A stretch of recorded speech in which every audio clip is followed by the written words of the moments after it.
Bom, vamos iniciar mais uma aula. Hoje nós vamos falar sobre, a escrita, a importância da escrita e a produção de documentos psicológicos na prática. Certamente todas nós aqui, de alguma forma, já visualizamos, já assistimos aulas em faculdade, em cursos de especialização, como construir essa documentação, mas muitas vezes nós nos colocamos no lugar de insegurança.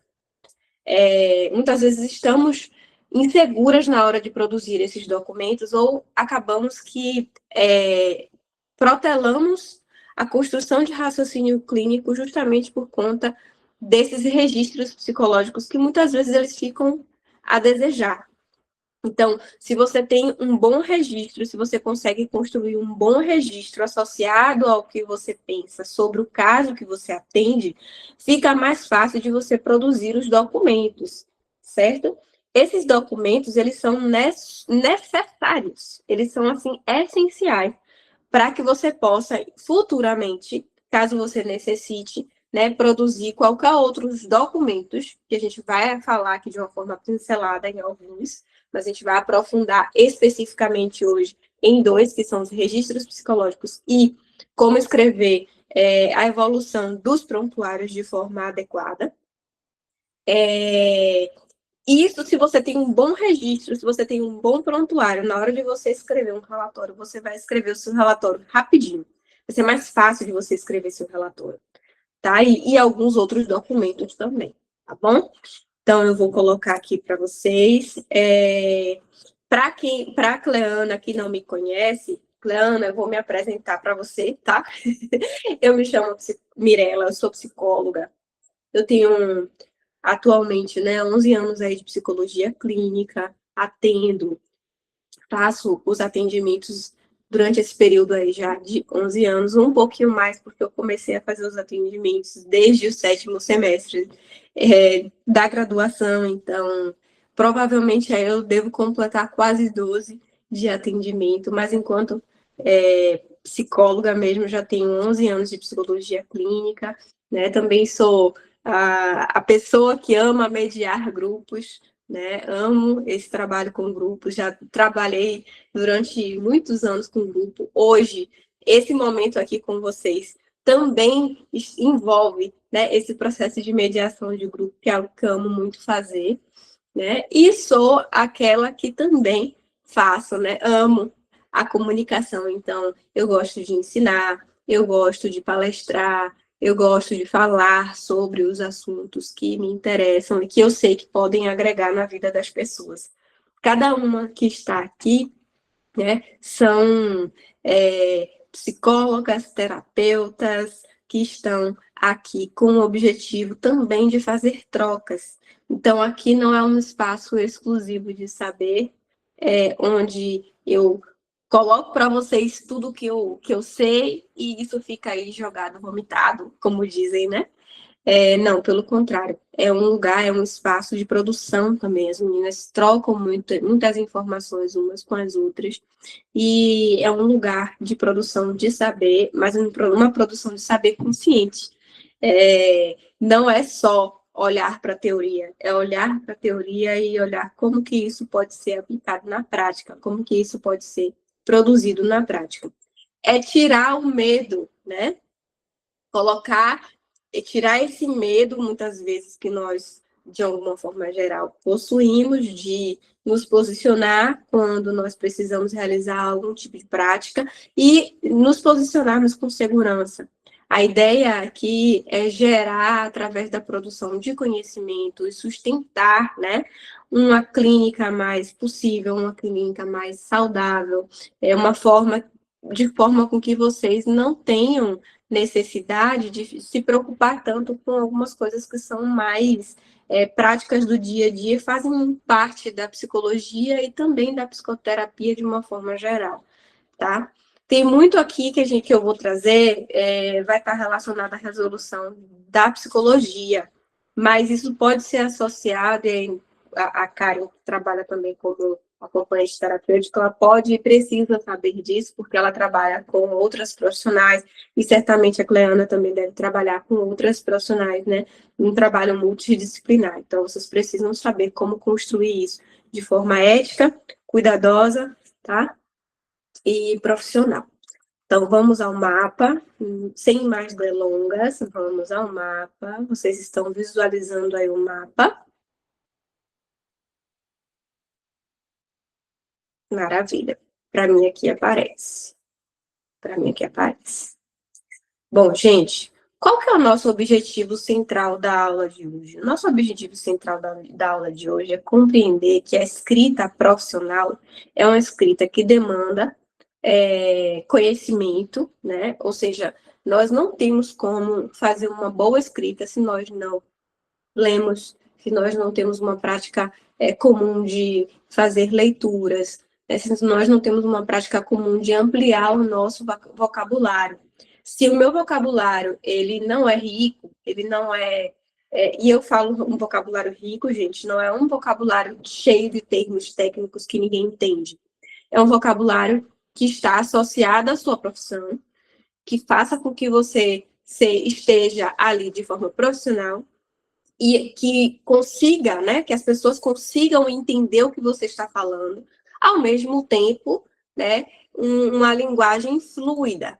Então, o que acontece? Hoje, nós vamos diferenciar, né, nós vamos separar o que é um registro documental do que é um prontuário psicológico. Mirela, então, tudo que vem lá do atendimento, todo o relato do atendimento é para ser colocado no prontuário, hoje vocês vão descobrir que não. Hoje, quem não sabia vai saber hoje que não. Pelo contrário, o que existem formas, né, de você escrever, existem elementos que você precisa escrever ou não dentro de um prontuário. Se você escreve absolutamente tudo que acontece dentro da sessão, você pode estar infringindo algumas normas, inclusive normas éticas relacionadas ao seu paciente. Então, o que o paciente diz, por exemplo, dentro da sessão, e que você entende como relevante, é algo que precisa ficar em um dos documentos que se chama registro documental. Hoje a gente vai falar um pouquinho sobre essa separação, né, qual a diferença de um para o outro. Existem 5 modalidades de documento, certo? Mas as principais são 3, que eu vou trazer aqui para vocês hoje.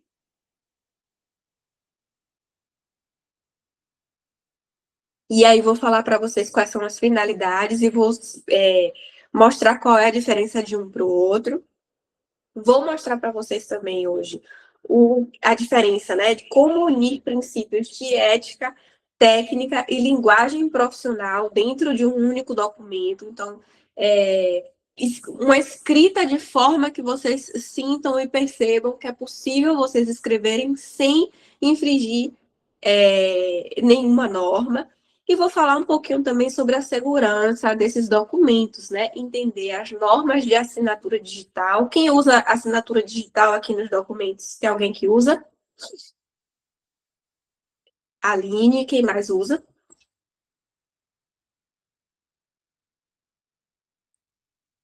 Eu uso. Vocês usam? Sim. Perfeito. Hoje a gente vai, né? Então vai ficar. Quando eu tenho que fazer o envio para pacientes que são de outro estado. Perfeito. Perfeito. E a gente vai falar um pouquinho sobre a guarda segura desses documentos.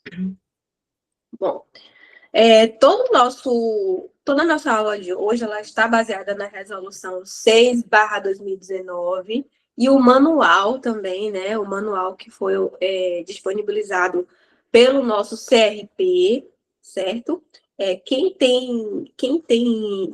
não tiver o manual e quiser que eu disponibilize, eu posso disponibilizar para vocês o manual. E lá a gente tem todas as informações, né, referente a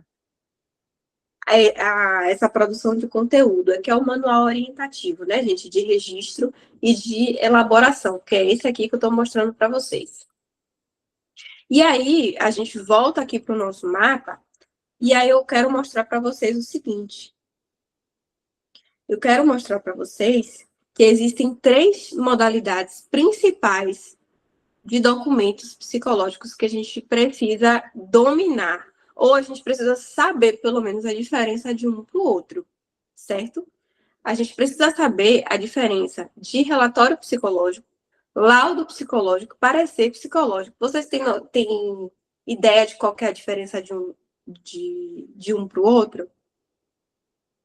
Quem tem aí? Quem já tem noção? Quem já sabe qual é a diferença de um para o outro?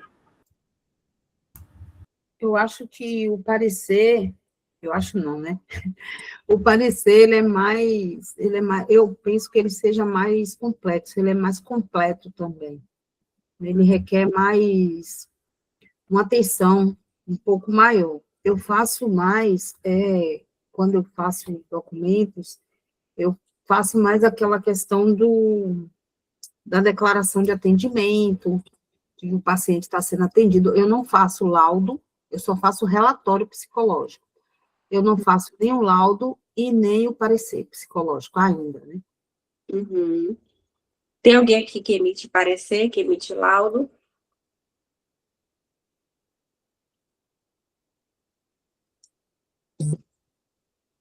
Recentemente, eu vi um documento falando um pouco sobre um paciente, um atendimento de um paciente específico, que precisava de um documento para apresentar esse documento para justificar uma determinada ausência dessa pessoa em uma atividade que relativamente poderia trazer algumas questões emocionais, né? Alguns gatilhos nesta pessoa. E o documento tinha escrito parecer psicológico.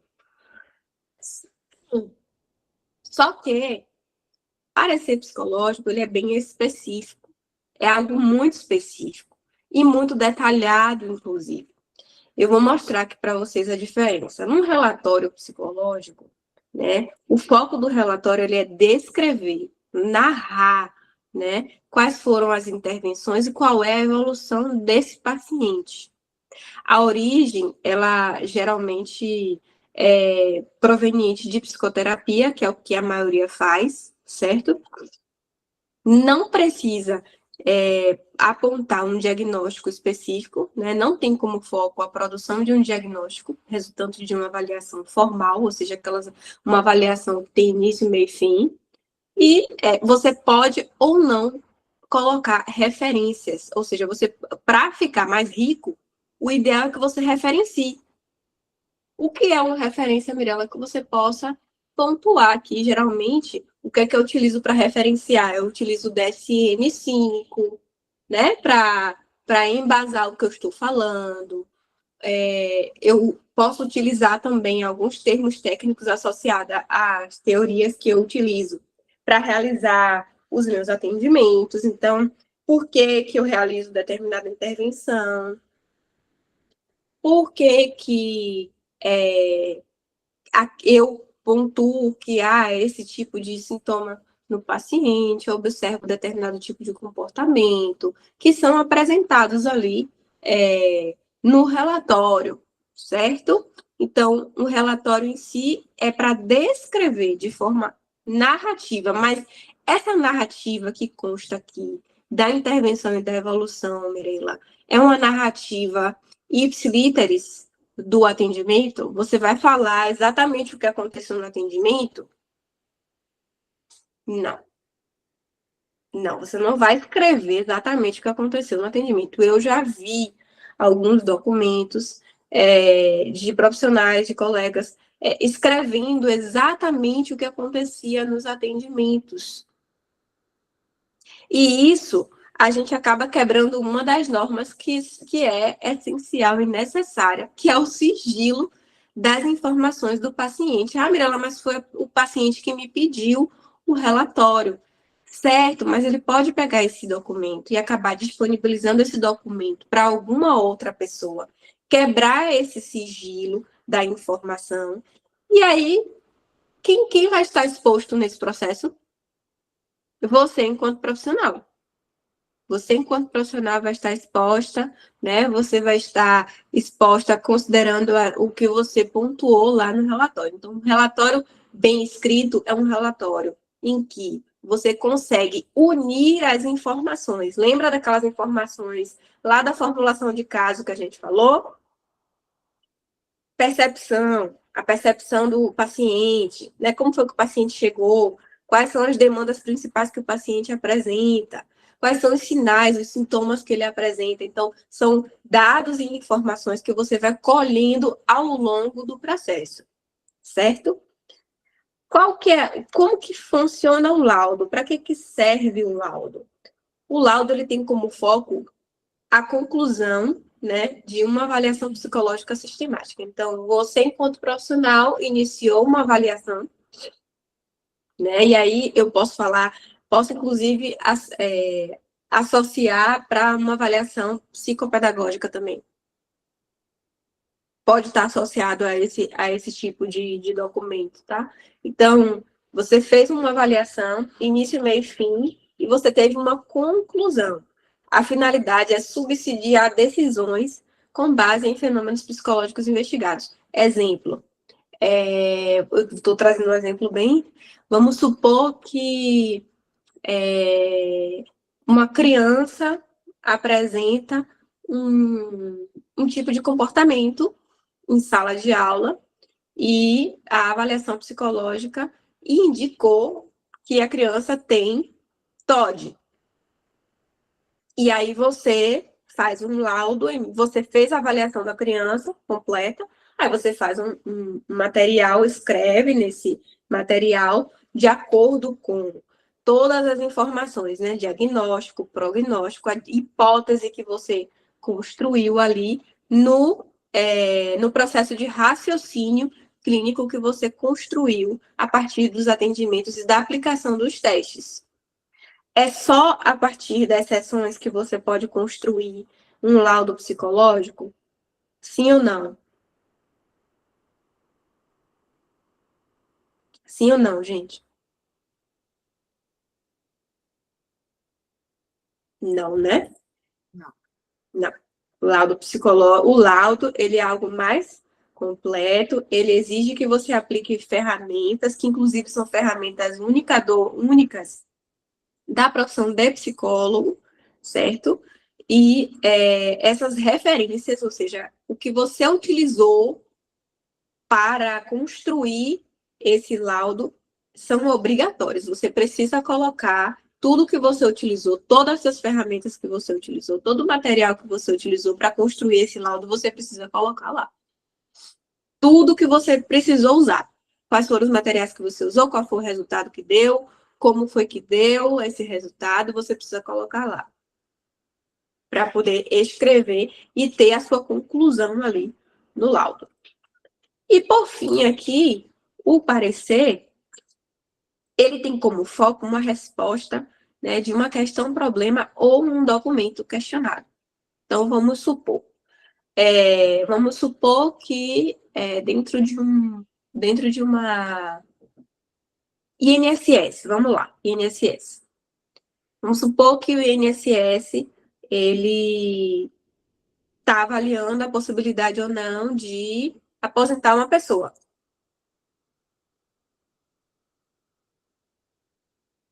E dentro dessa avaliação é solicitado do profissional, judicialmente é solicitado do profissional que ele emita um documento falando, né, embasando o porquê que o INSS precisa aposentar esse profissional, ou essa pessoa.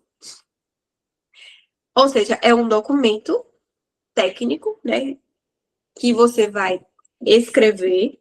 Não é um documento longo, é um documento curto mesmo, mas embasado em um conhecimento técnico-científico. Você não precisa estar atendendo aquela pessoa, inclusive. Por exemplo, você pode pegar um documento de perícia e analisar se aquele documento de perícia ele está adequado, ele tem embasamento na escrita ou não. Você, enquanto profissional, você pode fazer isso. E, como resultado, ele pode ser apenas indicativo ou conclusivo sobre o tema consultado. Diante dessas informações, né? Você, enquanto profissional, acredita que essa pessoa, ela necessita ou não ser afastada?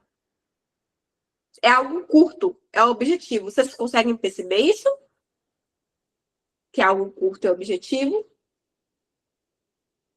Maravilha. Até então, como é que tá chegando as informações para vocês?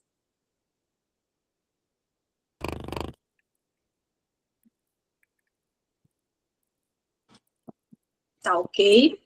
Eliana botou um ok. Liu, tá certinho? Tá ok? Tá, pronto. Maravilha. Maravilha, gente. Bom, essa é a diferença dos 3 documentos principais que nós emitimos. Nós emitimos muito, enquanto profissionais, nós emitimos muito mais um relatório psicológico. O laudo e o parecer a gente emite muito pouco. Para quem trabalha com neuropsicologia, que é a Ângela que está aí, que trabalha com neuropsicologia, ela vai fazer muito mais o laudo e o parecer do que nós, que utilizamos, né, trabalhamos com psicoterapia. A gente pode fazer uma declaração, que é algo mais curto, né? O que é uma declaração? É declarar que o paciente está sob os seus cuidados, que você está acompanhando esse paciente. É algo mais curto, né? E aí, para que tudo isso, essa elaboração de documento, ela possa ser uma elaboração adequada, existem algumas normas importantes que você precisa seguir, tá? Gente, eu comecei a corizar, espirrar aqui. O negócio tá bom, hein? Vamos lá. Primeiro de tudo, a linguagem, né? É uma linguagem que tem que ser impessoal e precisa ser técnica. Como que é a linguagem impessoal, Mirella? Terceira pessoa, né? Terceira pessoa. Dúvida em relação a isso? Não, né? Alguém tem dúvida? Perfeito. Tem em relação ao sigilo, ou seja, você precisa garantir o sigilo. Respeito absoluto às informações do paciente, ou seja, o que o paciente te diz dentro da sala não é o que você vai escrever no seu documento. No seu documento, você vai escrever as hipóteses e as intervenções realizadas de acordo com a demanda daquele paciente. Não o que ele disse, nem o que ele te contou. Isso é importante. Tá?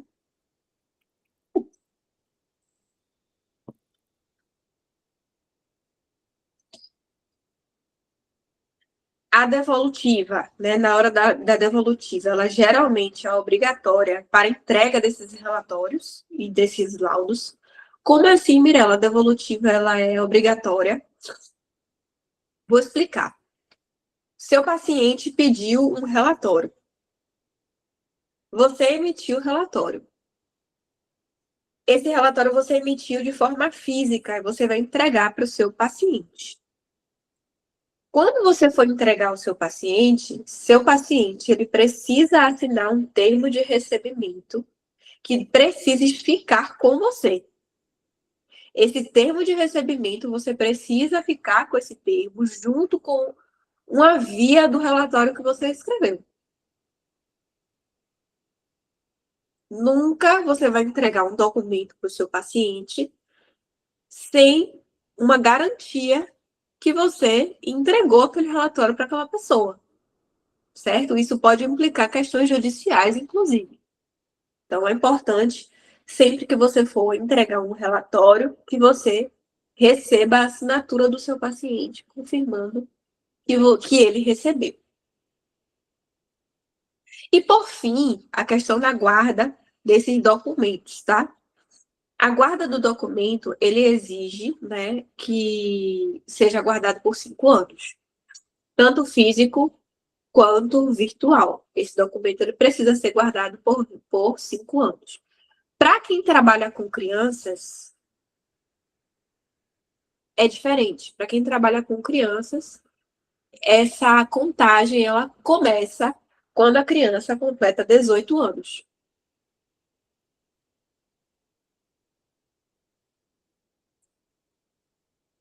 Pode perguntar. Mirela, eu trabalho com algumas crianças que estão em processo de benefícios, certo? Mas, nesse caso, quando os pais solicitam relatório de que essas crianças estão sendo acompanhadas e a nível de benefícios, geralmente eu faço duas vias, que peço que ele assine e coloco lá, recebido em, e ele assina que ele recebeu, e eu entrego a outra via para eles.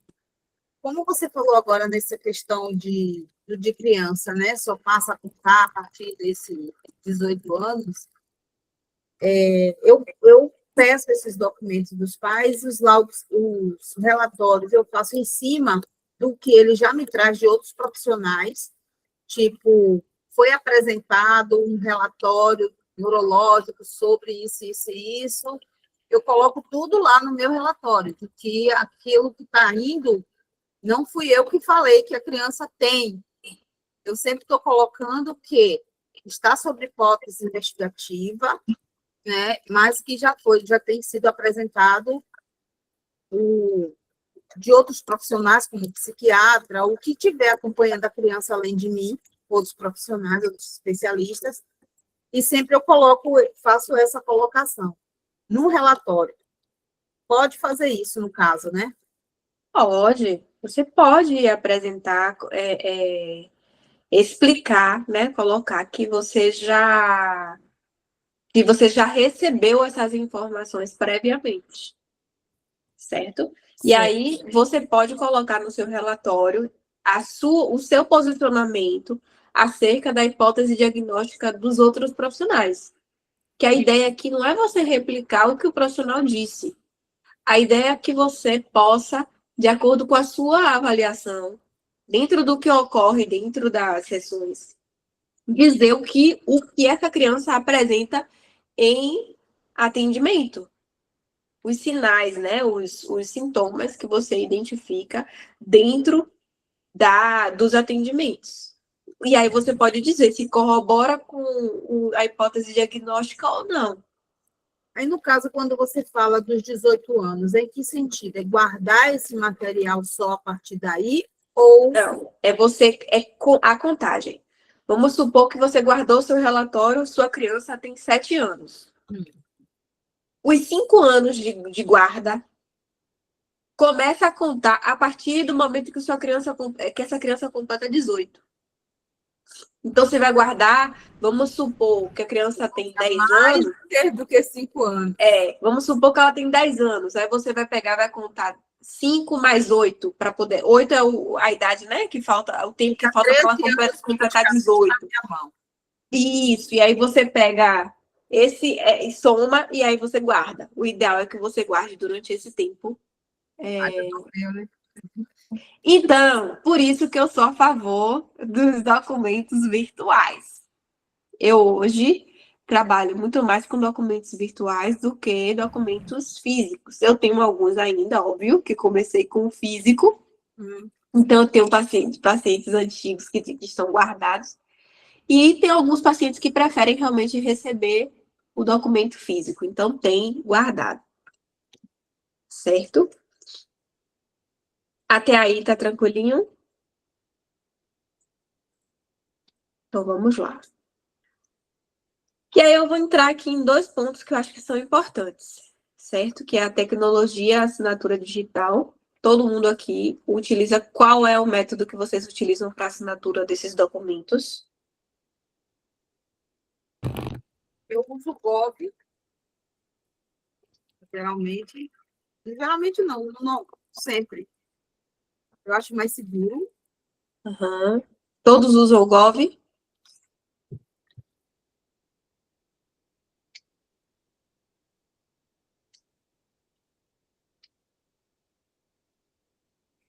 Alguém aqui já precisou emitir laudo ou algum documento para utilização em questões judiciais? Nunca?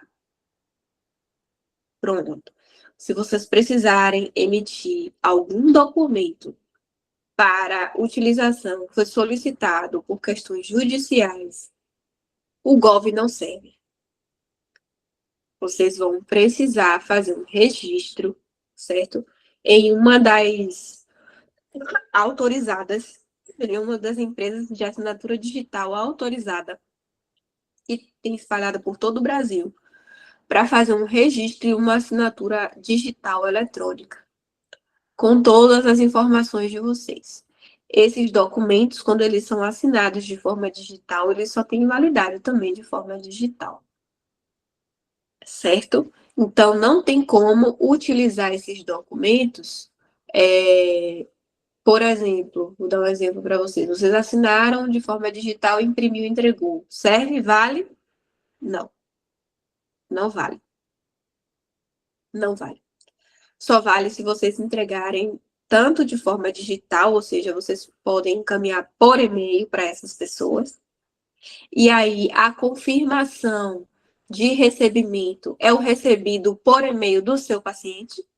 Então, vamos supor, do seu paciente e da instituição que solicitou, né? O recebido.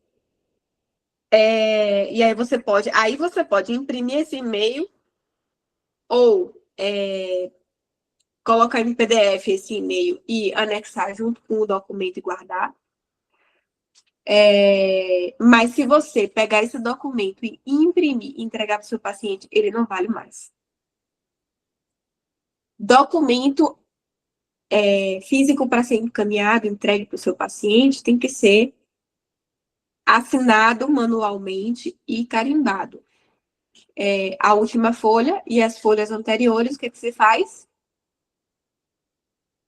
Rubrica. Rubrica, exatamente. Então, nós temos aqui o uso das TICs, né, que são assinaturas digitais, que é obrigatório para os envios de documentos eletrônicos. Então, documento eletrônico você não pode assinar, digitalizar e enviar, não serve. Não serve. Da mesma forma que não pode imprimir um documento assinado digitalmente para entregar, você também não pode digitalizar um documento que você assinou e enviar para o seu paciente, porque não vale. O padrão é preferencialmente certificado no padrão ICP, né, que são as chaves, os padrões de chaves do Brasil, que são registradas, que eu falei para vocês. E aí nós temos alguns níveis, né? O nível avançado é um nível comum. Então, paciente e psicólogo. O paciente solicitou para você um relatório. Você pode assinar como vocês assinam, pelo Gov. A justiça pediu esse documento. Vale pelo Gov? Não. Para se tornar o documento ainda mais forte, é preciso que ele seja assinado por uma assinatura eletrônica registrada. Qualificada, ou seja, é quando há uma solicitação por perícias judiciais e setores públicos. Então, uma ação solicitou que você emita a documentação, você vai emitir dessa forma, como eu falei. Protocolo. O protocolo, mais uma vez, é necessário para você assegurar a confirmação do recebimento e responsabilidade do usuário pelo sigilo. Lembra que eu falei antes sobre a importância de vocês escreverem com todo o cuidado que vocês vão colocar no relatório, porque mesmo você entregando o seu relatório ao seu paciente, você não sabe o que é que ele vai fazer. Você não sabe para onde ele vai entregar esse documento. Para quem ele vai entregar esse documento. O que ele vai usar nesse documento. Então, o ideal é que vocês comecem a usar um termo que conste lá no próprio termo que o seu paciente ele precisa usar o documento de forma responsável.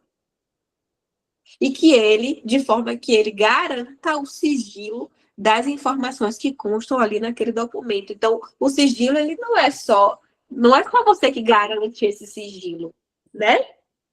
Não é só você. É você e o seu paciente. Tem que garantir, mesmo que seja ele a pessoa, né? De que estamos falando ali, ele também tem que ter cuidado na hora de utilizar esses documentos. A simplificação, a assinatura, né, eletrônica, ela pode ser válida, ela dispensa as rúbricas físicas.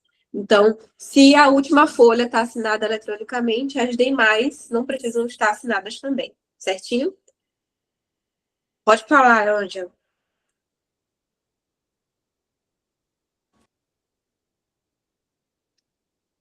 Ângela? Me atrapalhei toda. Eu tô tão sozinha. Nesses casos, o paciente também precisa garantir o sigilo. Em caso de quebra de sigilo, saúde. Ele também precisa respeitar o sigilo.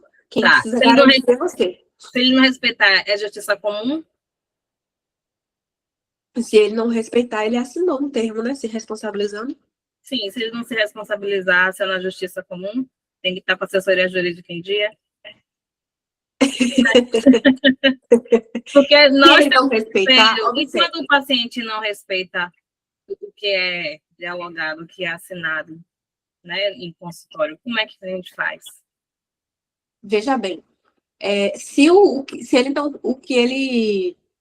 não respeitou o sigilo e as informações que foram vazadas te trouxerem qualquer prejuízo, você tem total direito, pode.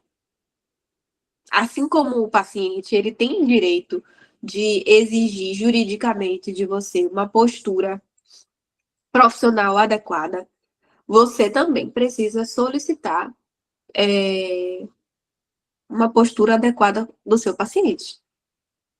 Exemplo, tem paciente, não sei se você já ouviu falar dessa possibilidade, mas existem pacientes que gravam as sessões de terapia.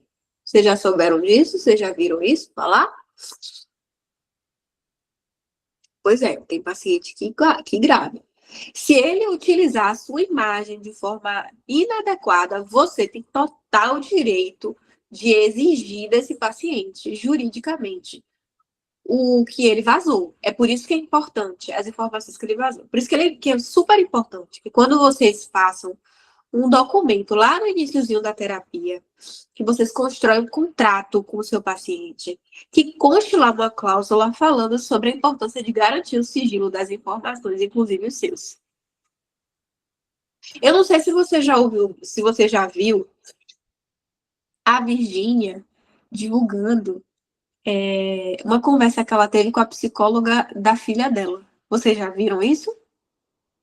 Não? Não acompanho essa senhora.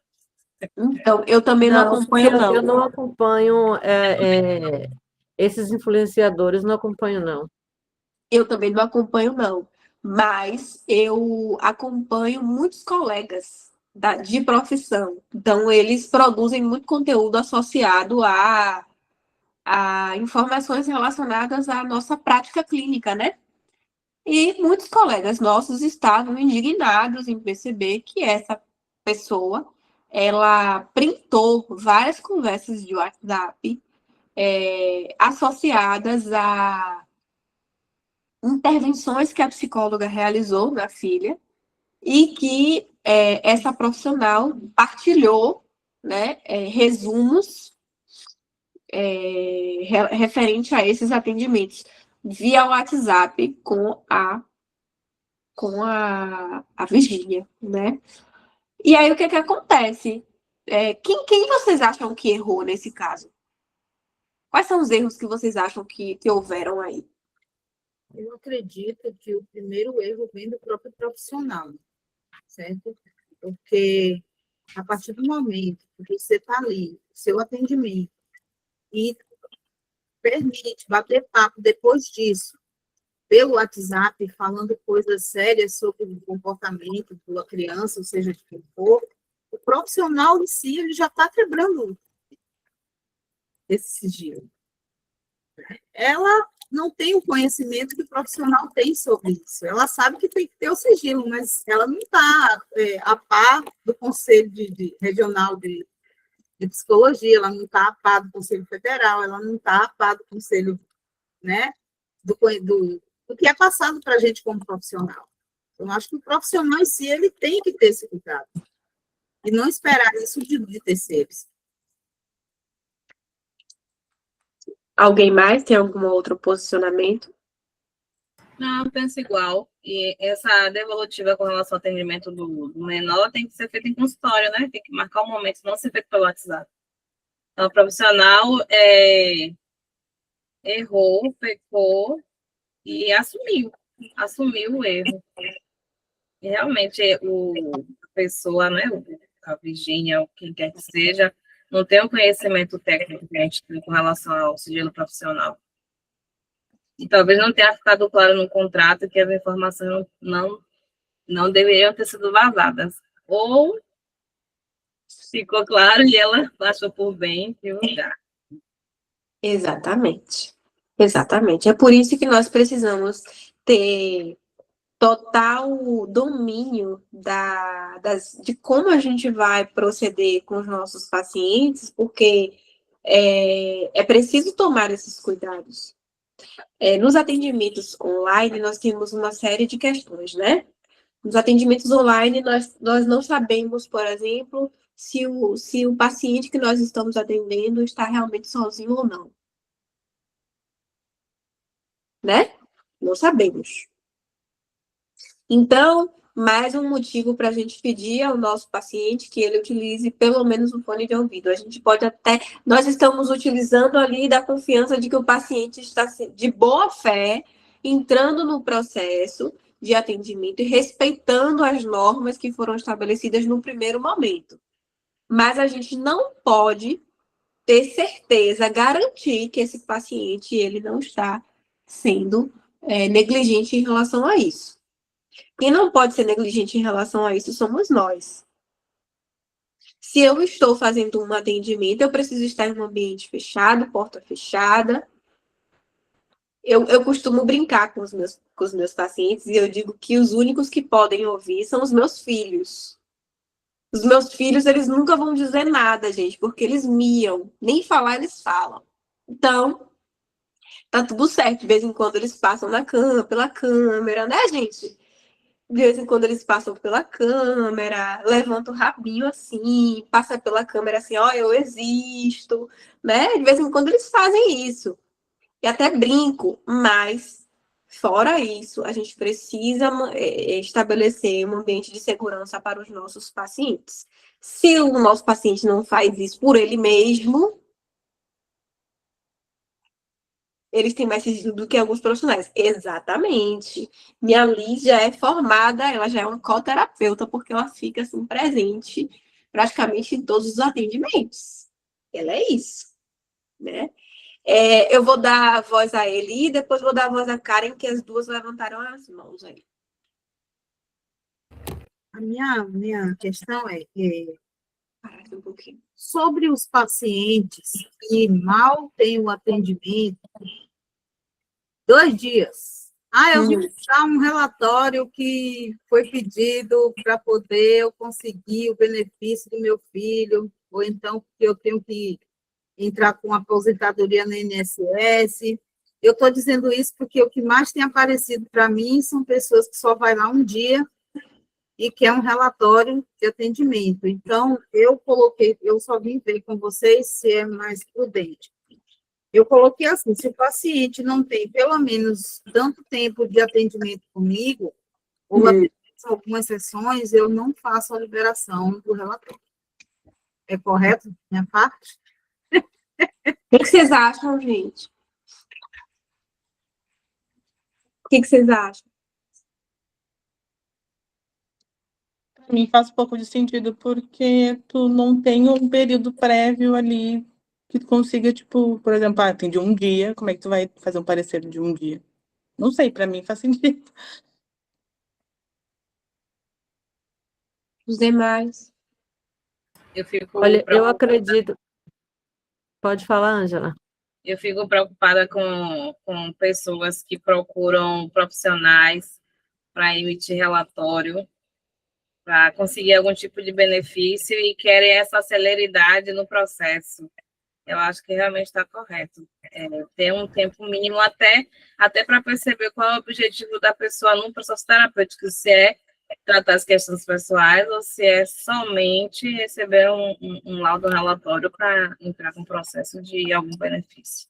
Porque, Você, assim, é muito delicado. A gente fica numa situação difícil até. você lembra na sessão que eu tinha falado que eu ia fazer um comentário a respeito? Eu atendi um paciente X que tem uma profissão, e de repente eu recebo a ligação de uma outra paciente dizendo assim: ah, fulano de tal me indicou você, ele falou que você seria a pessoa certa para elaborar um relatório para mim. Eu me senti assim, tomei um susto, né? Eu falei, como é que a pessoa chega e vai dizer que eu sou a pessoa certa, como se estivesse mandando relatório a todo e direito para todo mundo.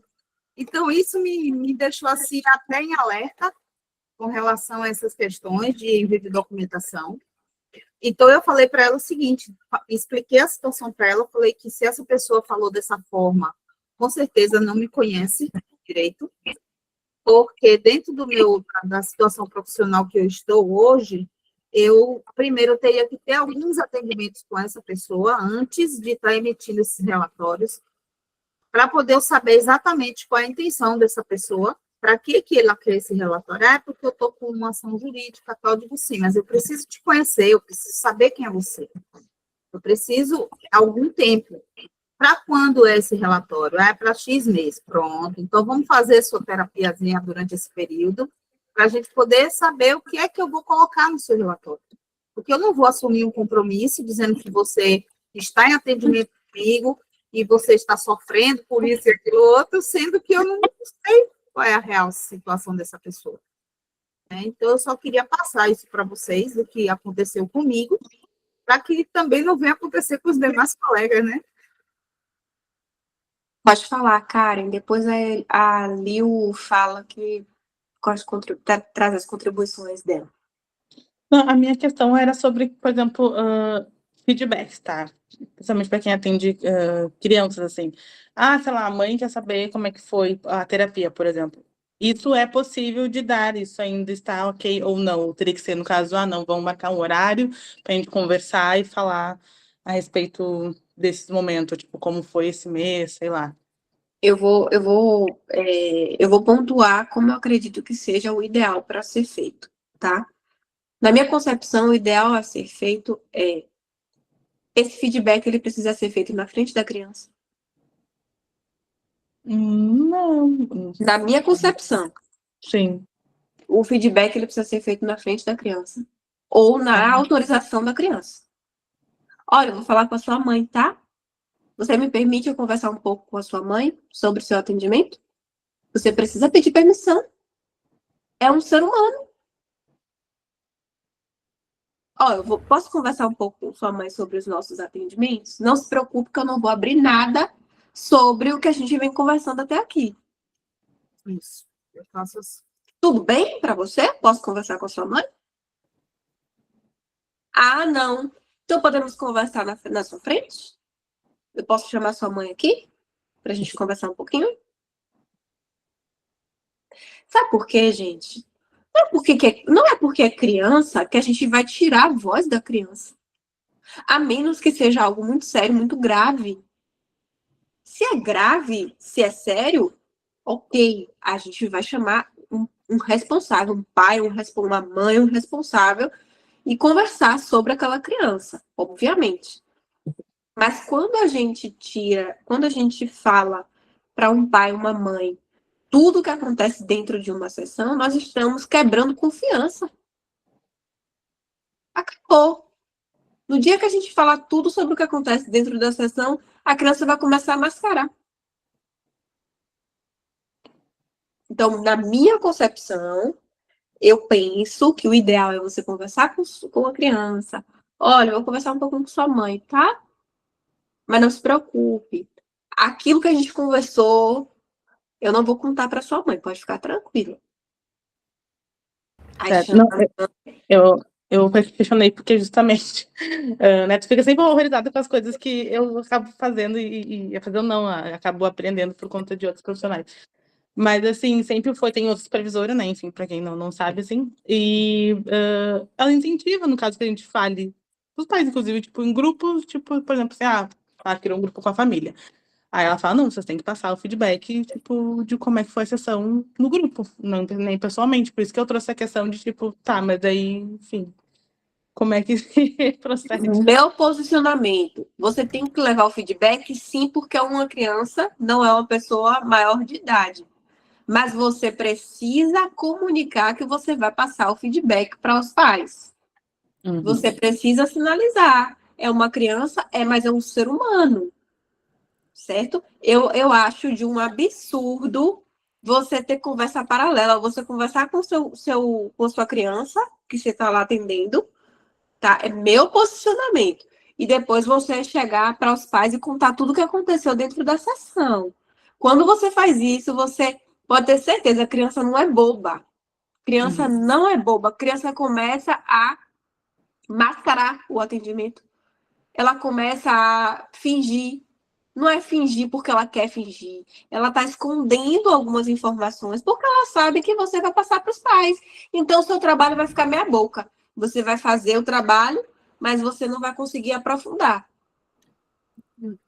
Como eu trabalho com crianças e adolescentes, geralmente, antes de tudo, quando eu vou fazer a minha entrevista com a criança, eu sempre falo para elas e faço um mini contrato, né, com elas. Eu digo, olha, tem algumas situações que eu vou ter que conversar com seus pais, mas antes disso, eu vou conversar com você primeiro, para saber o que você me autoriza, tá bom assim? Aí eles balançam a cabeça, se olhando.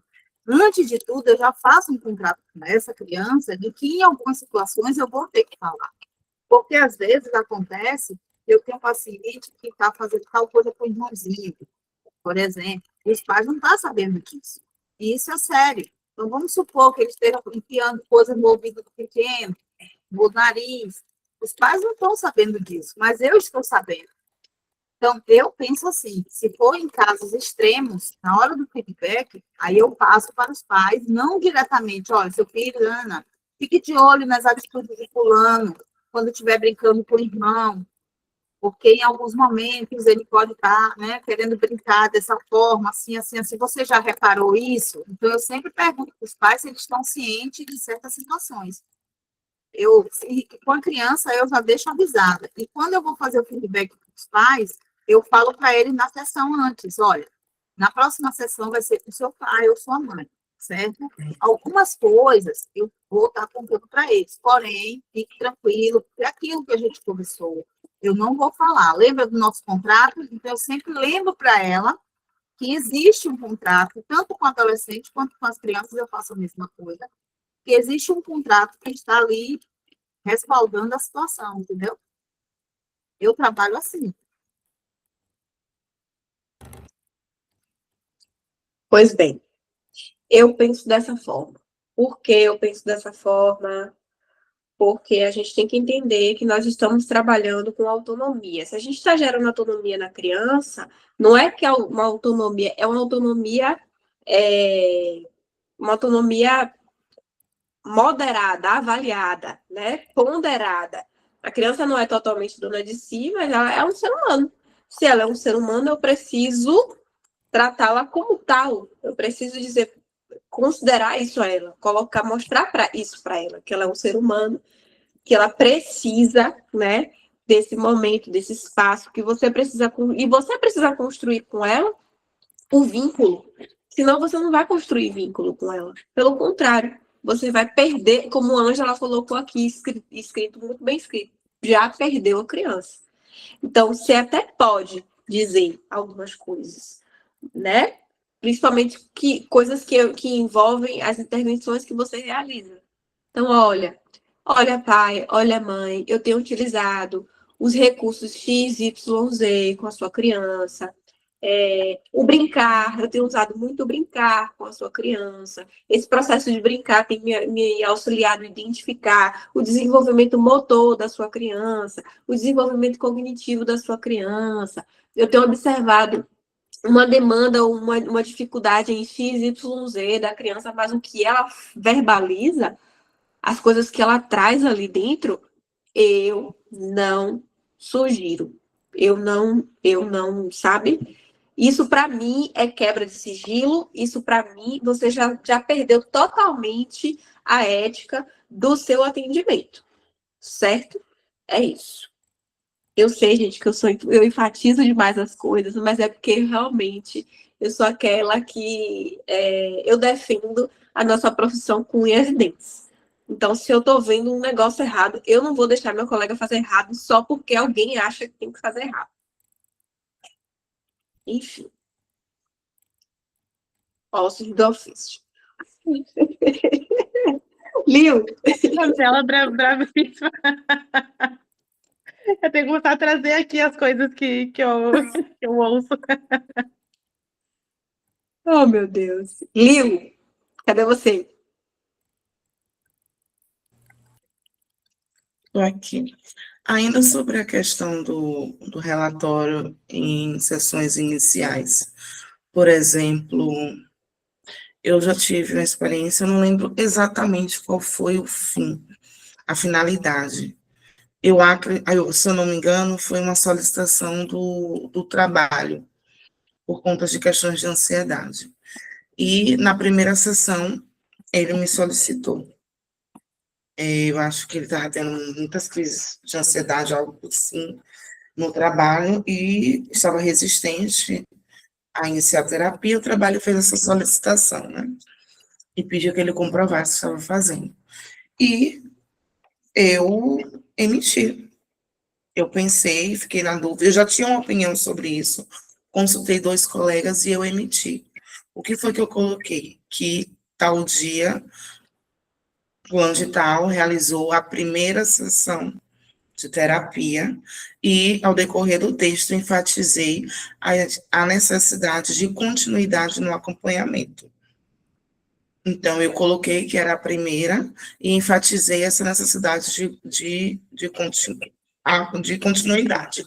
Então, eu não vejo, até mesmo porque era uma necessidade, ele precisaria mostrar, né, que ele realmente realizou a sessão.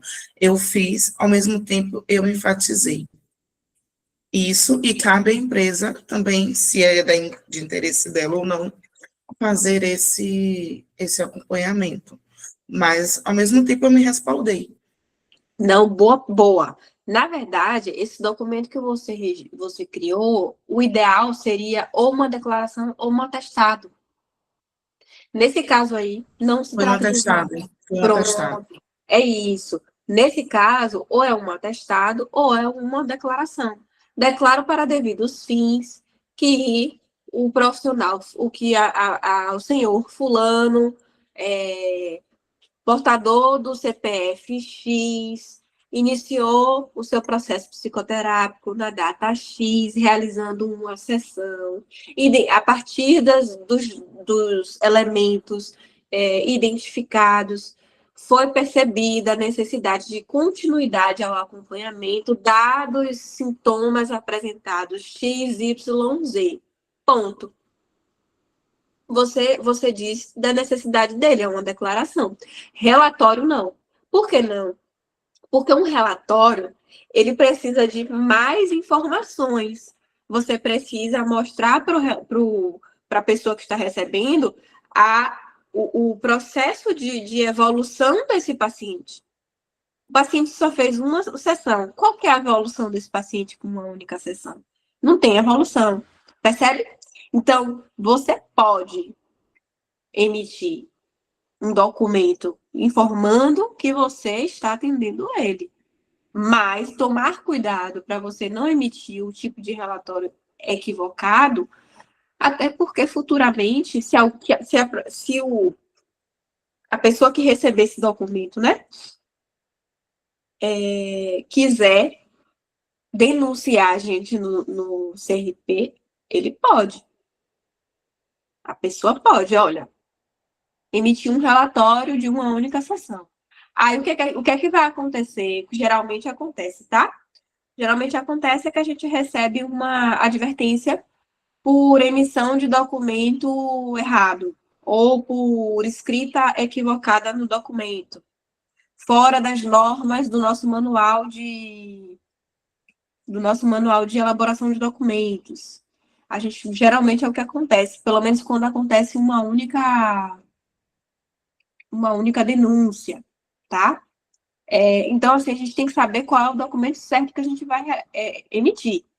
Então, podemos emitir, gente, um atestado? Com certeza. Com certeza a gente pode. Se a gente identificou, por exemplo, o paciente chegou na sessão de terapia, extremamente mobilizado, muito mobilizado, e vai logo em seguida iniciar um trabalho que a gente sabe que ele não vai conseguir fazer naquele dia, a gente pode emitir um atestado. Atesto para devidos fins que o paciente, senhor fulano de tal, realizou sua sessão de terapia na data de hoje, com o horário tal, X tal, e identifico e afirmo que hoje a pessoa não está em condições psicológicas, dada a desordem ou desorganização emocional, não é possível realizar suas atividades laborais no dia de hoje, ponto.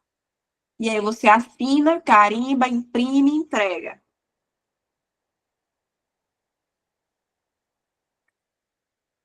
Entendeu? Então a gente pode. Pode falar, Cleandra. Assim, nesse caso, no caso, se for com criança que sofre algum tipo de agressão, esse atestado também é possível emitir? Agressão como? Porque no caso chegou para mim a criança e ela chegou relatando que a mãe batia e mordia. E aí os avós denunciaram a mãe perante o Conselho Tutelar. E agora eles estão pedindo, né, esse documento que afirma que a criança relatou a agressão que ela sofreu pela mãe. Bom, vamos lá. Em que momento a gente vai registrar no nosso relatório ipsiliteris, ou seja, exatamente o que o paciente disse no nosso relatório, nesses casos?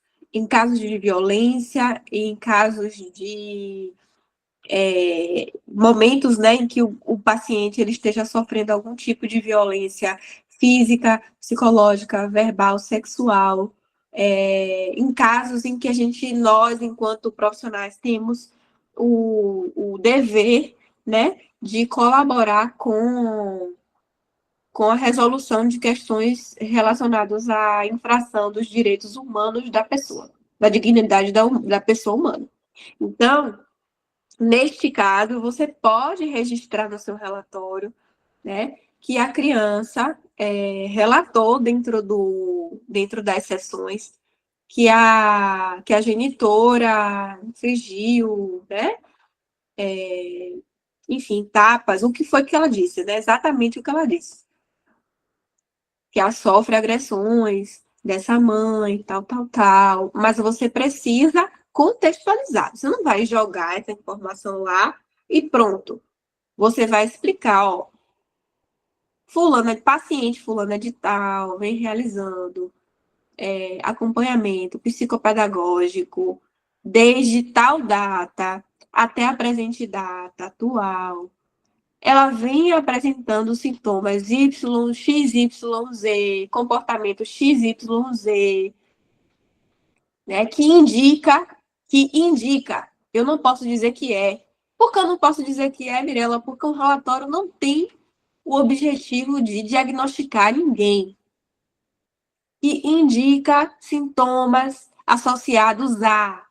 E aí você bota quais são os sintomas qual é o que está associado àqueles sintomas. Apresenta comportamento, alteração no comportamento desde a data X.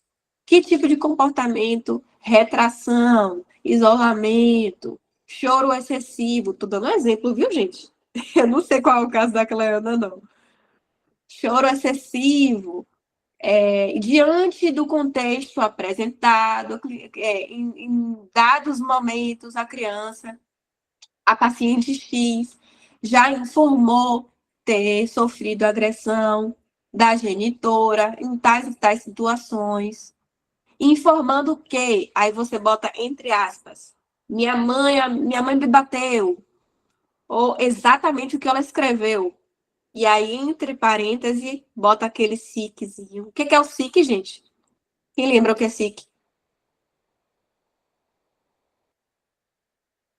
Um A parênteses fala da outra pessoa.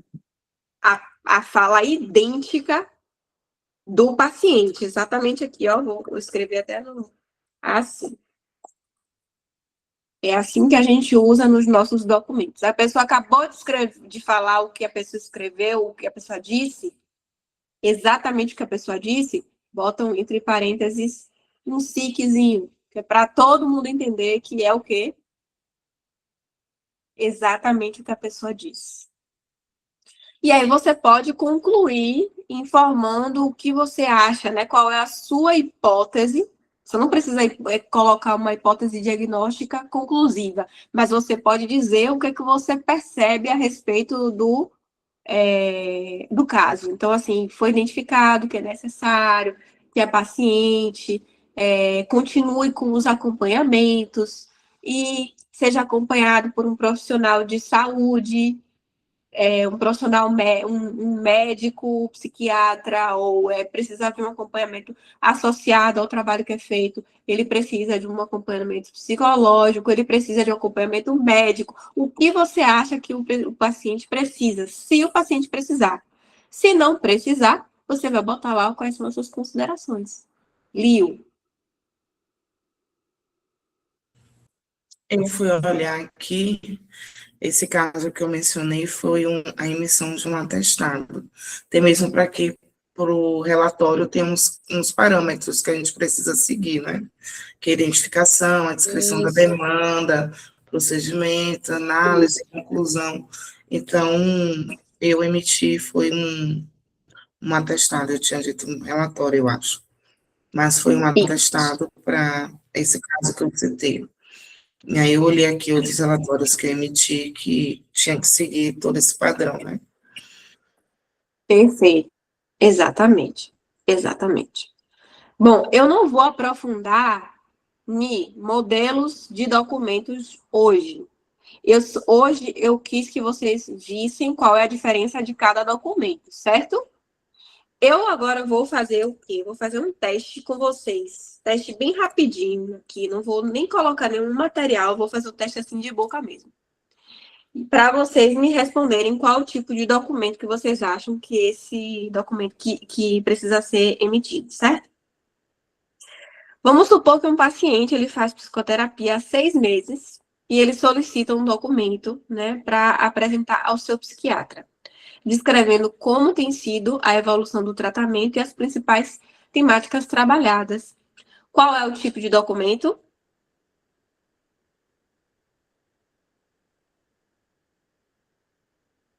Oi? Eu? Tem alguma outra? Alguém acha que é outro documento? Vocês querem que eu repita? Eu vou repetir. Um paciente que faz psicoterapia há 6 meses, ele solicita um documento para apresentar ao seu psiquiatra, descrevendo como tem sido a evolução do tratamento e as principais temáticas trabalhadas. Qual é o tipo? Como? Se for mais Devolutivo. detalhado, Relatório. se for No caso, muito você viu o detalhado, relatório, colocando técnicas, colocando tudo que foi apresentado para ele, para o psiquiatra, eu acredito que seja um laudo. Se for mais detalhada. Quem acha que é laudo, levanta a mão. Quem acha que é relatório, levanta a mão. Relatório. Eu acho que é relatório, porque até mesmo nas orientações de características de relatório é solicitado o procedimento. Então, você fala o que você realizou com com esse paciente, né? Traz a demanda, pede a identificação, que tem os dados lá específicos, depois vem a apresentação da demanda, procedimentos, análise e conclusão. Perfeito. Perfeito. Ângel, ia falar alguma coisa? Eu já emiti um relatório de uma paciente que eu acompanhava há um tempo já, e ela decidiu fazer uma cirurgia bariátrica. E o centro médico solicitou um relatório de acompanhamento psicológico e tinha tudo isso aí. Exatamente. Ele visa comunicar a atuação profissional e a evolução do paciente, certo? Quais são as intervenções, mas demonstrar que há intervenções em andamento.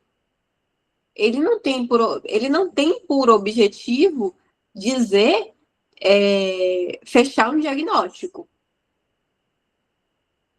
Não tem por objetivo fechar diagnóstico, beleza? Segundo caso, uma psicóloga é contratada por um advogado para analisar um laudo pericial já anexado a um processo judicial, a fim de verificar se a técnica utilizada pelo perito foi adequada.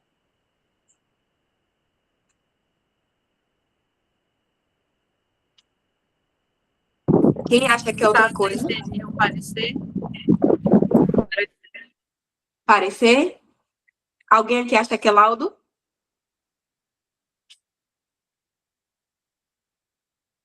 Por que não é laudo? Você falou a palavra laudo? Eu não falei nada.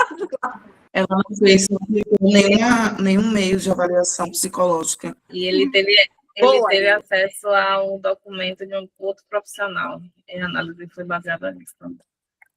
Exatamente. Não houve contato com o paciente, gente. Houve contato apenas com um documento, né, associado ao paciente, mas não houve contato algum com o paciente, não houve nenhuma ferramenta, nenhum material utilizado para avaliação, não houve acompanhamento psicológico, nada disso. Último caso, que agora vai ficar fácil, né? Mas tudo bem. Uma psicóloga solicita uma avaliação formal, uma escola, ela solicita uma avaliação formal para investigar uma suspeita de transtorno de déficit de atenção com hiperatividade em uma criança, exigindo a aplicação de testes e protocolos validados. E aí, qual é o documento?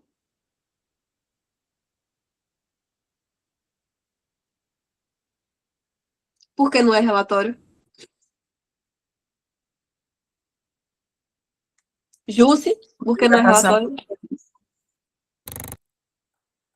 Porque está pedindo aí as avaliações, os testes e tudo mais. E aí, Jusce, por que não é relatório?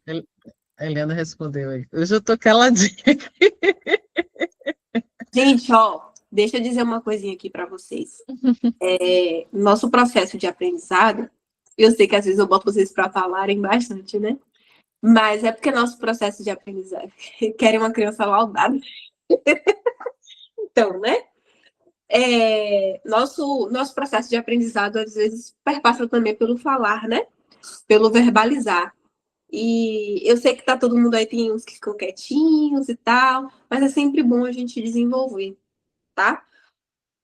Bom, vocês já entenderam a diferença de um documento para o outro, tá certo? Vocês já entenderam quais são os documentos que vocês podem emitir, em quais momentos vocês podem emitir.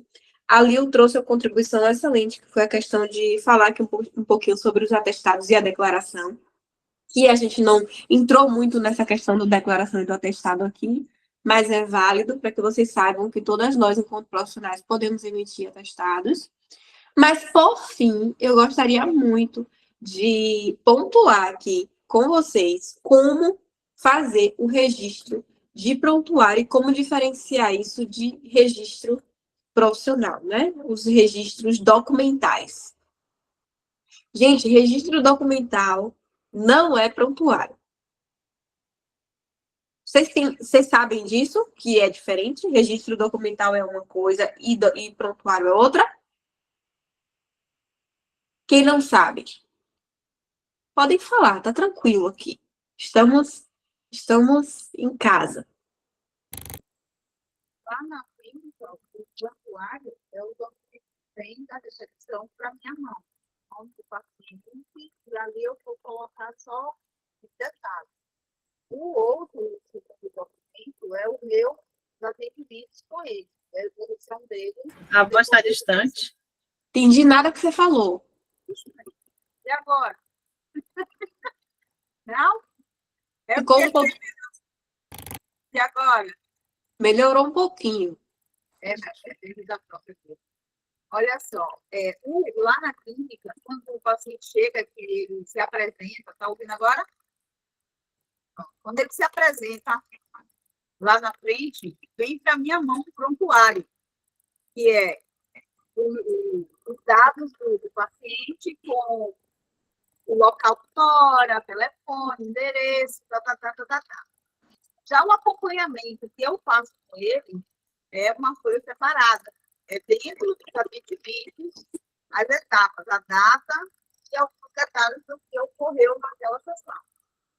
Eu entendi o que você falou, mas mesmo você estando fora de uma instituição privada ou pública, você, enquanto autônoma, você precisa ter os dois documentos. Você sabe disso, né? Pronto. Eu vou só sinalizar novamente. O prontuário psicológico é aquilo que tanto você quanto o seu paciente, se ele pedir, ele tem direito de receber, tá? Se ele pedir para você o prontuário dele, você precisa entregar esse prontuário. Por lei, ele tem direito a esse prontuário.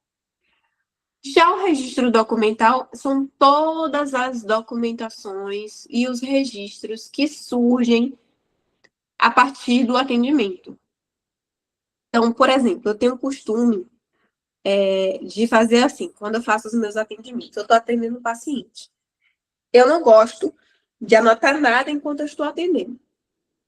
Não gosto. Eu estou aqui conversando com o meu paciente, eu não vou anotar nada. Terminou o atendimento, eu vou fazer o quê? Eu vou anotar, pontuar. Eu geralmente pontuo palavras ou tópicos. Eu não coloco todas as informações. Por que eu não coloco em estilo de descrito, assim, né? Com todos os detalhes. Nesse momento eu não coloco porque eu desenvolvi um estilo de escuta que eu prefiro anotar os significantes, que são as palavras que mais, geralmente as palavras que mais surgem no atendimento, as expressões que mais surgem no atendimento. E aí eu consigo fazer uma associação de um atendimento para o outro dia da sessão, de uma sessão para outra sessão. Peraí, fulano fala muito sobre isso aqui. O que é isso aqui? Sabe? Eu prefiro dessa forma, porque aí eu consigo categorizar melhor na minha cabeça. Mas se você achar melhor registrar, escrever exatamente o que ele disse, tá tudo bem. Tá tudo certo. Cada um registra do seu jeito, né? Obrigada, Lil. A memória não é tão boa assim, não, mas quando eu consigo, né, quando tem uma coisa ou outra ali associada àquele atendimento, eu consigo lembrar de tudo. Já no registro do prontuário, que é o que o paciente pode ter acesso caso ele queira, como é que eu faço?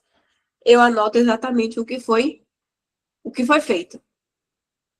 Exemplo, vou dar um exemplo aqui. O paciente trouxe demanda relacionada a... Vamos supor que o paciente está aqui falando sobre a separação dele. Que ele vai se separar, que ele já decidiu, e que ele já conversou, e que ele vai se separar da esposa, e que, enfim, ele vai lá contando, falando sobre a separação, ele vai trazendo ali, né, diversas informações sobre aquela separação, fala sobre o que já aconteceu, o que não aconteceu, que já tirou o móvel, que não tirou o móvel de casa, que vai sair, que não vai sair, pronto, contou tudo isso aí. Como vocês acham que deve ser registrado no prontuário?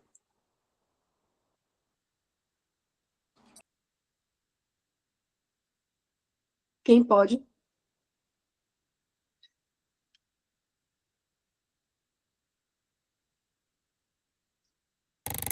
Quem vai sugerir? Se tem alguém falando, tá no mudo.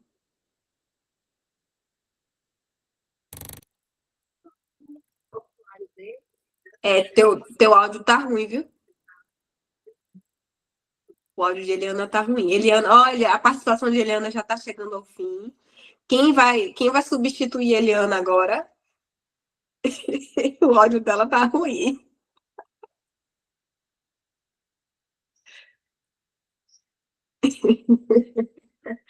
Oh, meu Deus. E aí, meu povo? Ninguém? Repete de novo a história, por favor. Claro, vou repetir. O paciente, ele chegou na sessão. Vou relatar uma sessão rapidinho aqui. Vamos supor, o paciente chegou na sessão chorando muito.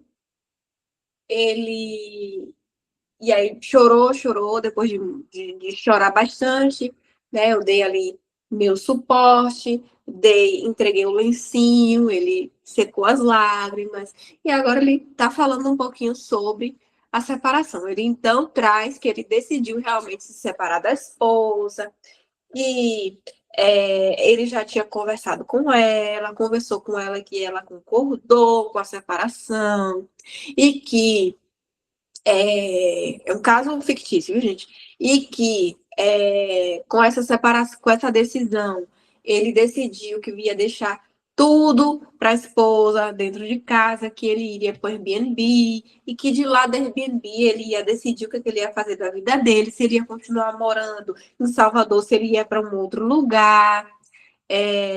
Falou que não conseguiu trabalhar o dia todo e que naquele momento ele não estava conseguindo entender o porquê ainda, apesar de saber que o ideal seria realmente a separação, né? E aí, dentro das intervenções, eu fiz algumas perguntas para ele sobre como foi que ele decidiu, né?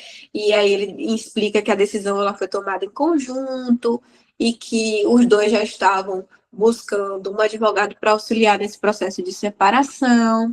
Por fim, né, pontuei para ele que depois de tantas sessões anteriores falando sobre a dificuldade dele se relacionar dentro desse casamento, eu percebi que havia uma maturidade no pensamento, que antes ele não queria entender, que a esposa não queria mais estar dentro dessa relação, que agora ele entendeu que não dava mais, e que agora, diante do processo de uma decisão mais madura, eu percebo que ele já tem mudado a forma de pensar a respeito de liberar outra pessoa para viver o que a pessoa queria viver. E, por fim, eu o acolhi e disse para ele que esse era o momento, então, dele começar a observar o que mudou na percepção de vida que ele tinha. A sessão acabou aí, foi embora e deixamos para a próxima sessão. Como vocês escreveriam isso no registro de prontuário? Eu não lembro de tudo, mas eu falando do que eu falaria. Paciente apresentou-se bastante emotivo, pois após conflitos conjugais, em comum acordo, chegaram à conclusão da separação e ambos já procuram apoio jurídicos que auxiliem nesse processo de divórcio. Foi possível perceber que houve um amadurecimento a nível de aceitação da não continuidade do casamento, e os demais eu não lembro mais, não. Já estou no meu horário de baixa produtividade, mas eu colocaria a luz. Oh, meu Deus, bichinha. A gente está chegando ao fim, viu, meu povo? Quem faria diferente?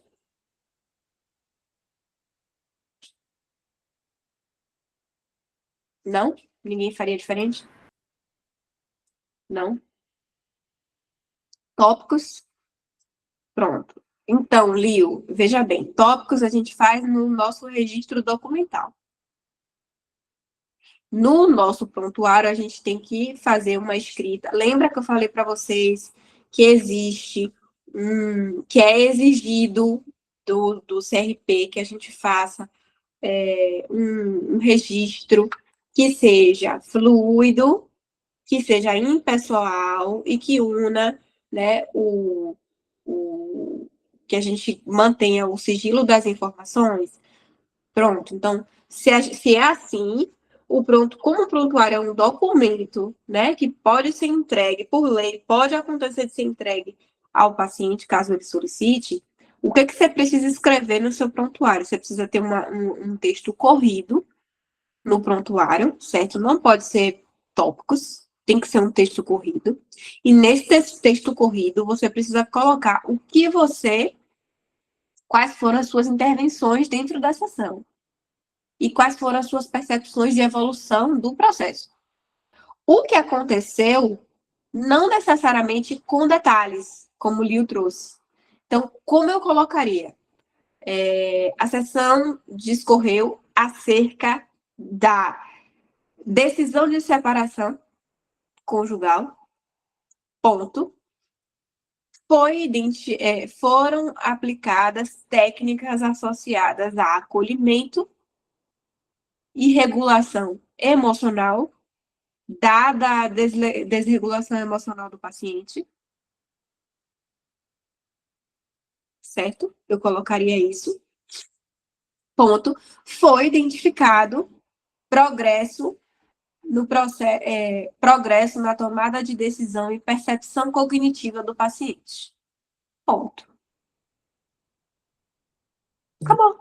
Eu trouxe um termo técnico que todo mundo entende, mesmo não sendo psicólogo, não é verdade?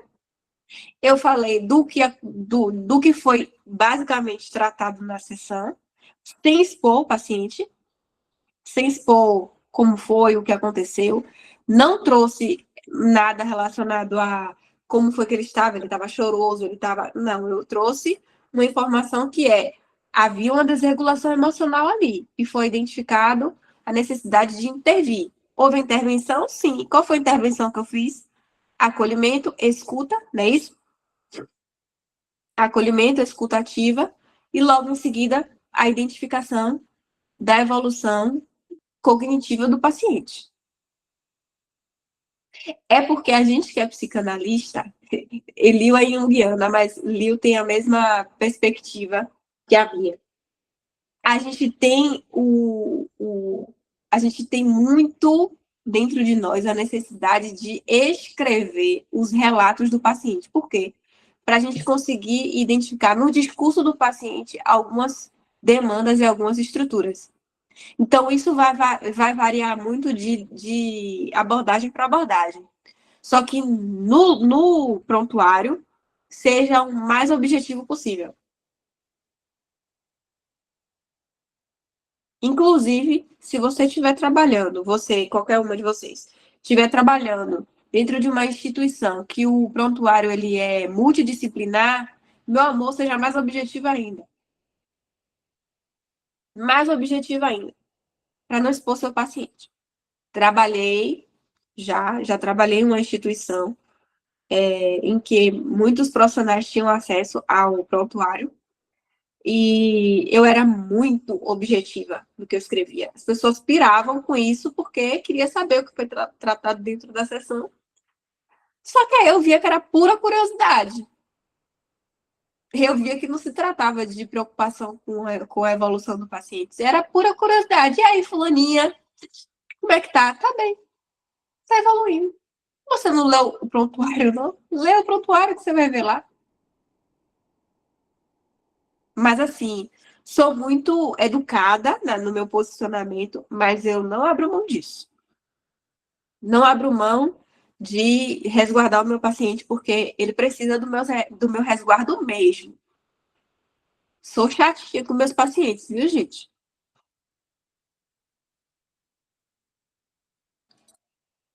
Então, assim, até o próprio paciente fica com raiva quando pede um prontuário para mim. Porque ele vai ver lá tópicos.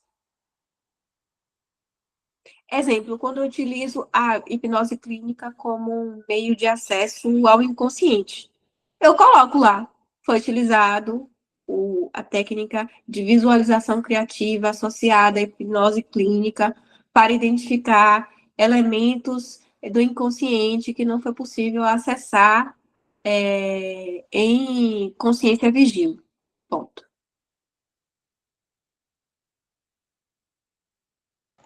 Caiu aqui. Tranquila. E aí, como é que isso chegou para vocês?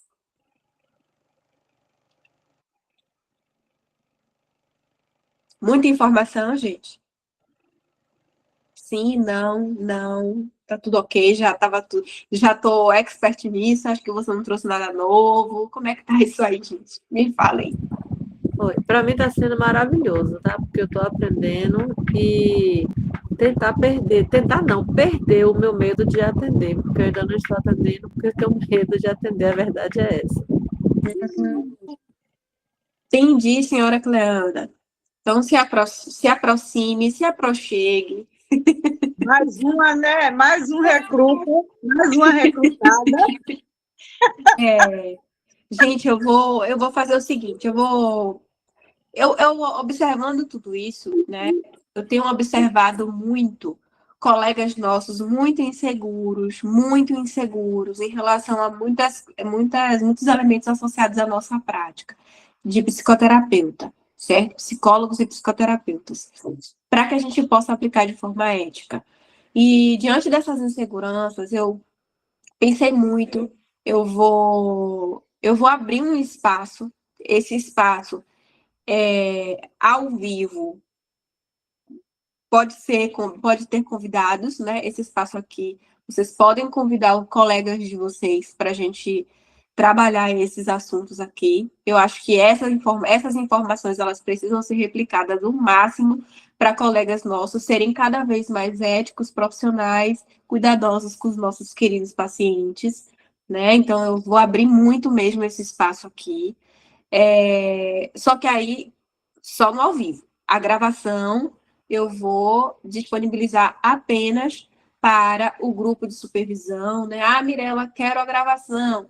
Venha para a supervisão com a gente, né? Esteja no grupo de supervisão que eu disponibilizo a gravação. Agora, fora isso, né? Eu tenho total disponibilidade para vocês trazerem aí quem vocês quiserem, né? Psicólogos, psicoterapeutas que fazem esse trabalho. Para as próximas aulas vocês já podem trazer, que é também um compromisso, acredito que seja um compromisso meu também, que outras pessoas saibam, tenham noção disso. Mas a gravação, só na plataforma, só, né, dentro do nosso grupo aí de supervisão, das meninas da supervisão, tá certo? Gente, estamos chegando no fim da aula. Antes de mais nada, eu vou fazer um pedido. Quem tiver aí com o celular, por gentileza, tira uma foto nossa.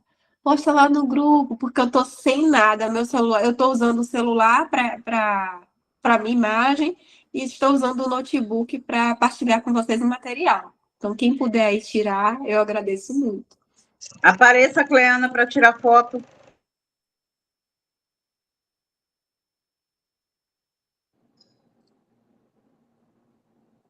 Deixa a bichinha aparecer se ela quiser, viu? Ai. Faz. Quem pode fazer? Quem foi que disse que podia fazer o print? Ângela? Pronto, Ângela. Faz aí o print pra gente.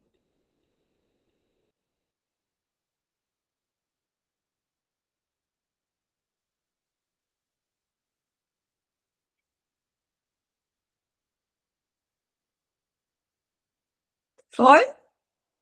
Já? Não? Não?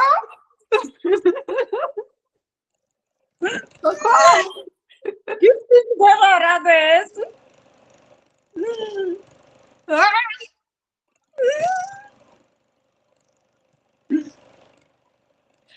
Ai, meu Deus, socorro. Eu tô falando aqui no mudo, já tirei, gente. Ah!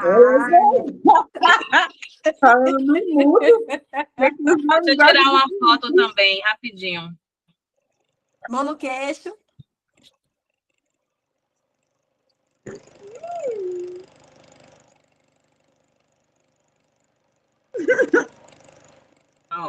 Aê! Gente, mais uma vez, com uma palavra, como foi para vocês a aula de hoje, né? Eu sei que foi muita informação hoje. Eu vou tentar fazer o seguinte, eu vou tentar diluir mais os nossos assuntos para que seja mais fluido e que demore menos tempo as nossas aulas, tá certo? Como foi para vocês? Me falem. Tá no mudo. Tudo no mudo, não consigo ouvir. Pronto. Eu, Para mim foi maravilhoso, esclarecedor. Estou ansiosa para a próxima aula. Lindinha, obrigada. Sem palavras.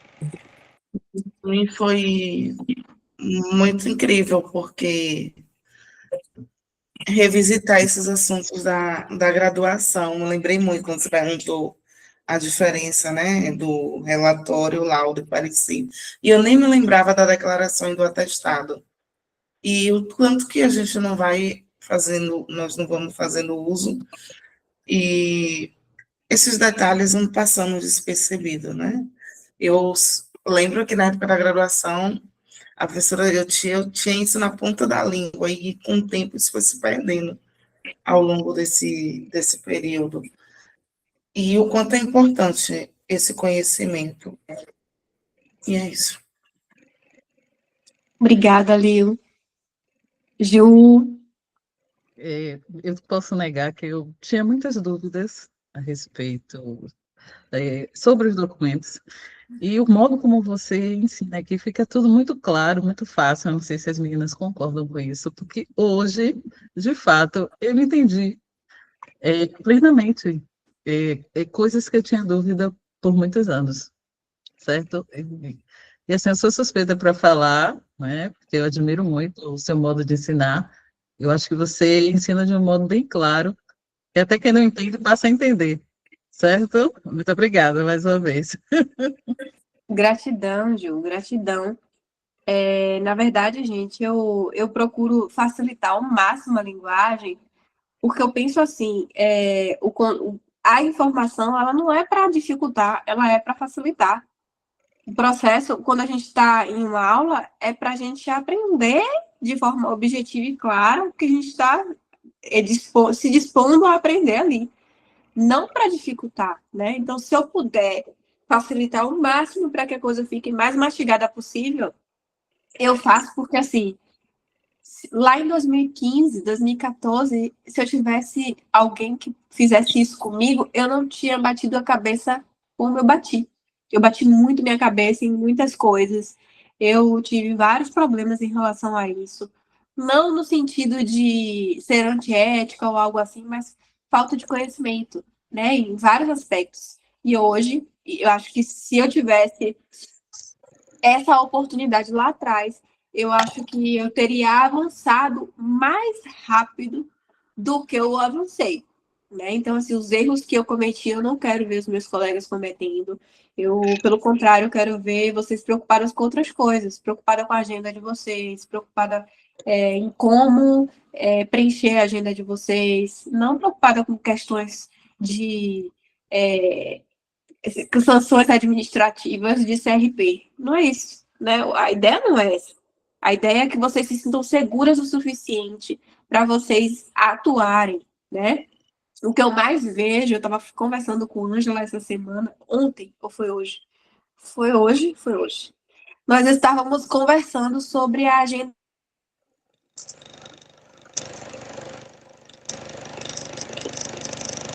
Bravo! Ah, travou. Você que era o meu.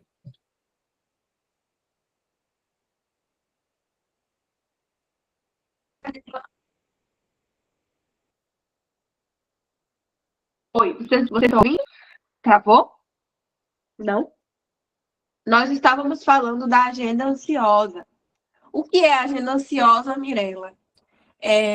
A agenda ansiosa é o reflexo das oscilações emocionais do psicólogo, da psicóloga ou da psicoterapeuta.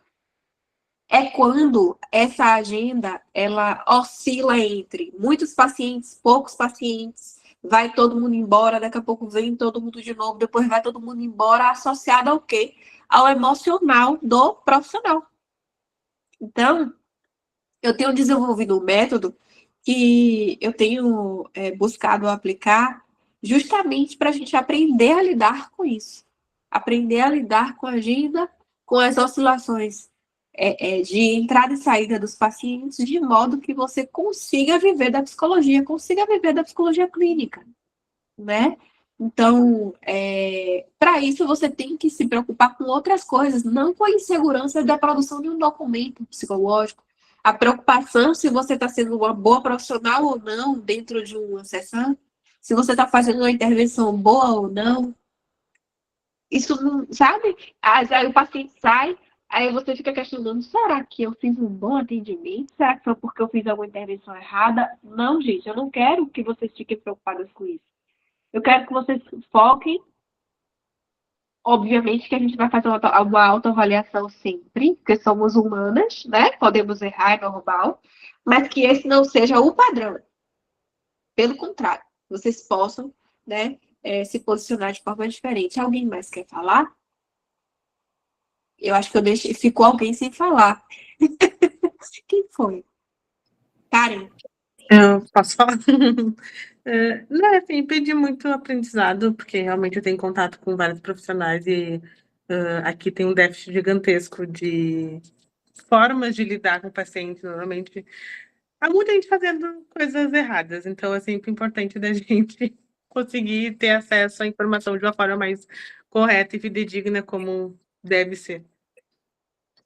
Eu tenho um compromisso com o humano, que é um negócio que está muito dentro, e sempre foi assim, sabe? Quem me conhece de muito, muito tempo sabe. A Aline, acho que a Aline me conhece desde 2018, né, Lil? Ou é 2016? Quando? Desde 2015. Pois é. Ela me conhece desde o início da minha formação, praticamente, né?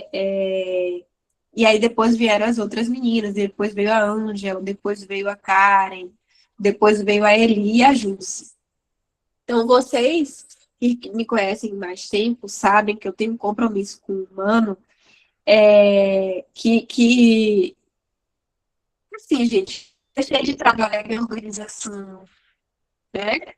Por conta do meu posicionamento, de não concordar com alguns posicionamentos dentro, né, desumanos, dentro de organizações. Eu deixei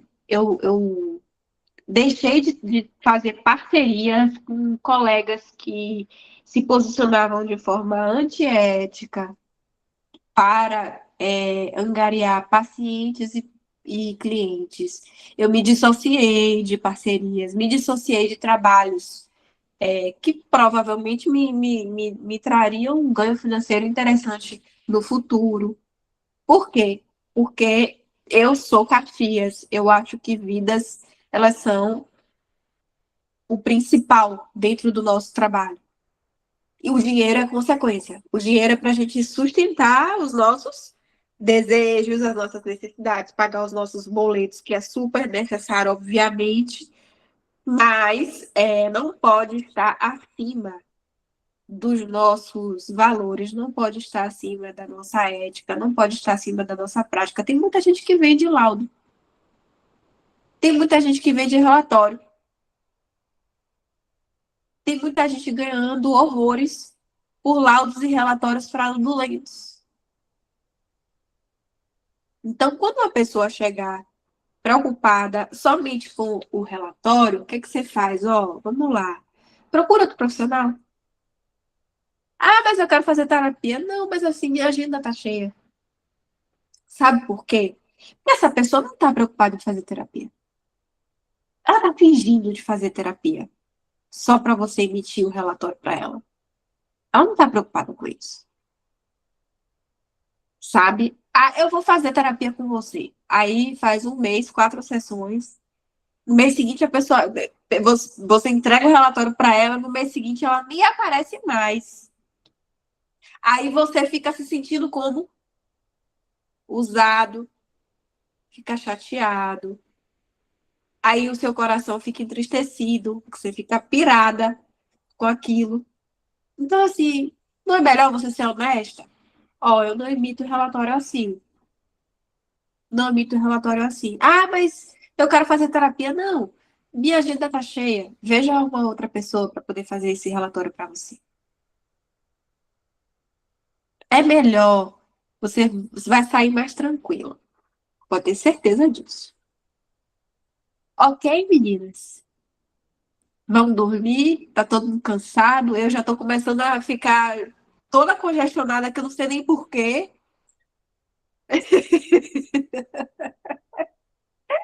Cleanda, obrigada pela sua confiança, pela sua participação, viu, querida? Foi muito bom ver você por aqui. E a todas as meninas de sempre, gratidão pela confiança de vocês. Na próxima, eu vou botar lá. Vocês querem que eu aprofunde nesse assunto ou vocês querem que eu já pule para o próximo tema? As meninas sabem qual é o próximo tema. Mirella, eu fiquei com a dúvida sobre o documento para questões jurídicas. Como é essa assinatura? É um site, é um lugar? Eu não entendi muito bem essa parte. É uma empresa. Não, é uma empresa. Como é que fala? Física. Tem uma lista, o ICP Brasil. Coloquem no Google, ICP Brasil. Aí vai ter uma lista de um monte de empresas.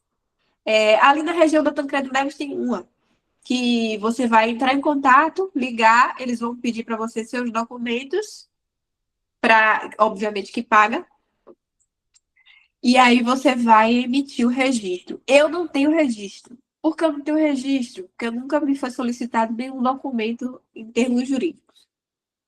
Mas você pode querer, se você quiser, você pode fazer, certo?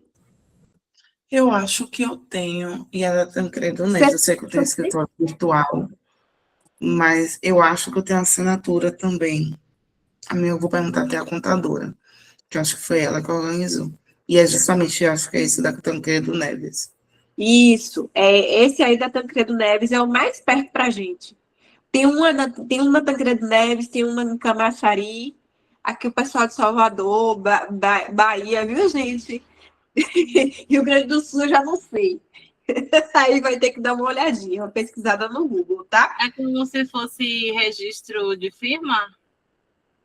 Quase isso. Mas aí você vai ter um documento com a sua assinatura eletrônica. Tá. Aí essa assinatura eletrônica, quando a pessoa faz a pesquisa, ela vai identificar lá, viu?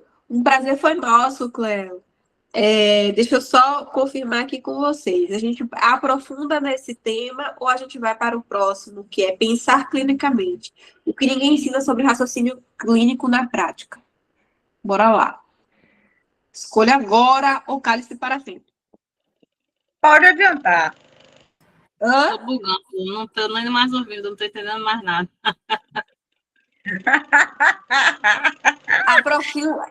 Aprofunda nos documentos psicológicos, a próxima. Ou a gente fala de raciocínio clínico na prática, a próxima.